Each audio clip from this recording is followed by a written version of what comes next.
What's going on, y'all? Fred Johnson coming at you today from St. Cloud, Florida, and I want to teach you a tool that was very effective for me called the absence check-in. I dealt with students on a regular basis that would miss class or miss lots of classes or miss days in a row or weeks in a row, especially during the pandemic. And sometimes it just took an intentional touch of contact through an email or a message of some kind that was checking in on them. How are you doing? Is everything all right? And often there would be no response, but sometimes I would get powerful responses. So I want to show you some of the tips and tricks that worked well for me. So let's just imagine here that you're taking attendance. I'm going to use school as an example. So you're taking attendance for class, but this example could be applied to a business meeting, for a coach, maybe a sports meeting, anything else where people are expected to be in attendance. And I'm just taking attendance to make sure people are here. So I'm putting A for absent for people that aren't. So let's say Hazel didn't make it, Celia didn't make it, Miles didn't make it, and Minnie didn't make it today. Everybody else was in attendance. So fairly light day. 4 people were absent, and most teachers will press submit and call it a day. And totally understandable. Teachers are overworked and under-resourced. But I always wanted to go a little bit above and beyond and reach out to these students, especially during the pandemic. But I think this is a great practice in general. So what I would do at this point is open up my email provider. And that may be Outlook, maybe Gmail, maybe something else, but I'll use Outlook and then I'll show an example for Gmail. So I'll go ahead and open up a new email here. And I'm going to look for the BCC option. The reason I'm going to BCC is because in this blind carbon copy, that means the recipients can't see each other's names. I don't want other students knowing who else was absent. That may be a privacy issue and it's just a good practice. So I'm not going to put 2. I'm not going to put CC, I'm going to use CC, and if you don't see this BCC option on there, usually you can pull it from the top menu there.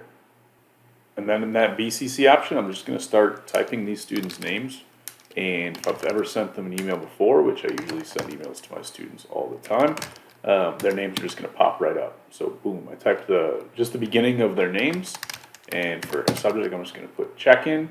Since the email is going to multiple recipients, I'm not going to put a name. I'm just going to say good morning or good afternoon.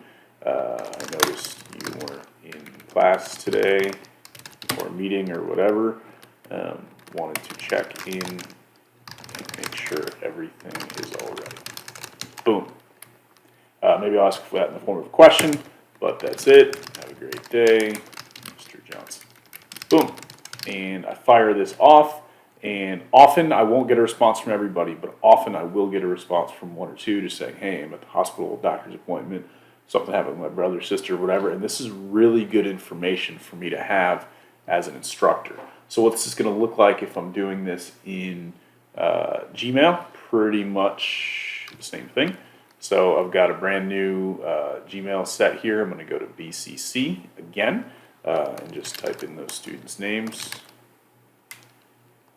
This is why if you don't have your students already or the people in your meeting already in your contacts, it's really helpful too. And exact same thing.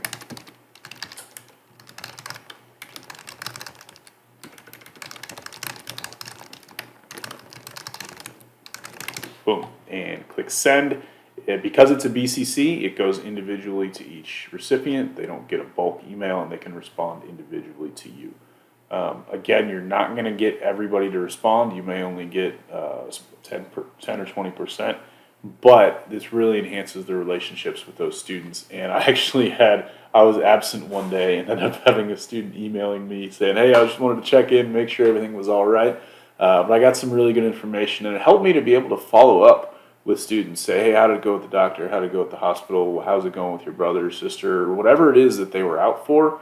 And they found that they were no longer had to feel scared or disappointed or whatever that they were going to be absent. They could open up that communication with me and tell me what's going on. So I found that to be huge. Hope this is helpful for you. If you use a learning management system, usually you can message within there as well. I try to hit them from as many angles as possible. I'll make another video about how to use text messaging to communicate with parents as well.